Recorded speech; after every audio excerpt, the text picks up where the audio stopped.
എൻ്റെ internal exam ആണ് guys. അപ്പോൾ കുറച്ച് നേരം ഇരുന്ന് പഠിക്കാന്ന് വെച്ചു. ഈ കുറച്ച് നേരം എന്ന് പറഞ്ഞാൽ നമ്മൾ കോളേജിലേക്ക് പോകാനൊക്കെ വേണ്ടി എല്ലാം സെറ്റായി റെഡി ആയി കഴിഞ്ഞിട്ട് ഇറങ്ങുന്നതിന് 5 മിനിറ്റ് മുമ്പുണ്ടല്ലോ, ആ 5 മിനിറ്റ് മുമ്പ് ഇരുന്ന് പഠിക്കും.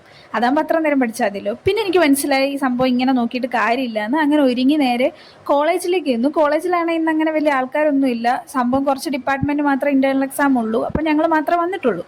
അങ്ങനെ ഞാൻ നേരെ എക്സാം ഹാളിൽ ചെന്ന് കുറച്ച് നേരം അവിടെ ഇരുന്നിട്ട് നേരത്തെ ഇറങ്ങി. 9 to 10 വരെയാണ് എക്സാം. ഏകദേശം ഒരു 9:30 കഴിഞ്ഞപ്പോൾ ഞാൻ ഇറങ്ങി.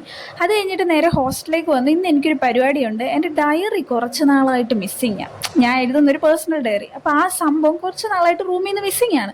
അപ്പോൾ റൂമിൽ എടുത്ത് വെച്ചേക്കുന്ന കുറേ ബുക്കുകളും കാര്യങ്ങളൊക്കെ ഉണ്ട്, പിന്നെ കുറേ തുണിക്കെട്ടുകളൊക്കെ. അപ്പോൾ അതിൻ്റെ അകത്ത് എവിടെയെങ്കിലും ഇനി ഇരിപ്പുണ്ടോ എന്നൊന്ന് അറിയാൻ വേണ്ടി സംഭവങ്ങളെല്ലാം എടുത്തൊന്ന് റീചെക്ക് ചെയ്യാൻ ഞങ്ങൾ വിചാരിച്ചു. അങ്ങനെ ഫസ്റ്റ് ഇയറിലൊക്കെ ഉപയോഗിച്ച് മാറ്റി വെച്ച കുറേ തുണികളും ബുക്കുകളും ഒക്കെ ഉണ്ടായിരുന്നു. ഇതൊക്കെ ഇങ്ങനെ തപ്പിക്കൊണ്ടിരുന്നപ്പോഴാണ് ഗൈസ് ഞാൻ ഒരു കാര്യം ശ്രദ്ധിച്ചേ. ആലിയുടെ ഉള്ളിൽ നിന്ന് പഴയ നാഗവല്ലി പുറത്തു വരുന്നു. അവക്കാണെങ്കിൽ ഈ തുണികളും ബുക്കുകളും ഒക്കെ കണ്ടപ്പോൾ എല്ലാം വീണ്ടും എടുത്ത് ഉപയോഗിക്കണം എന്നൊരു ത്വര. സംഭവം എല്ലാം അഴുക്കായതാണ്, പക്ഷെ കണ്ട ആ തുണിയൊക്കെ എടുത്ത് നോക്കുന്നുണ്ടോ, അവൾക്ക് അതൊക്കെ വേണം എന്നൊരാഗ്രഹം. അപ്പോഴാണ് അവളൊരു കാര്യം ശ്രദ്ധിച്ചത്. എൻ്റെ ഉള്ളിൽ നിന്നും ചാടി നാഗവല്ലിയെ. എനിക്കും ഈ ബാഗും പൗച്ചും എല്ലാം കണ്ടപ്പോൾ ഇതെല്ലാം വേണമെന്ന്. സംഭവം സിബ് പൊട്ടിയതും കീറിപ്പോയ തുണികളും ഒക്കെയാണ്. പക്ഷെ ഞാൻ പിന്നെ ആ പൗച്ചും ബാഗും ഇങ്ങ് എടുത്തു. പിന്നെ എപ്പോഴെങ്കിലും എവിടെയെങ്കിലുമൊക്കെ പോകുമ്പോൾ എടുത്ത് ഇടാമല്ലോ എന്ന് വെച്ച് അങ്ങനെ ഞങ്ങൾ കണ്ട കവറുകളും പെട്ടികളും എല്ലാം പൊട്ടിച്ച് നോക്കുകയൊക്കെ ചെയ്തു.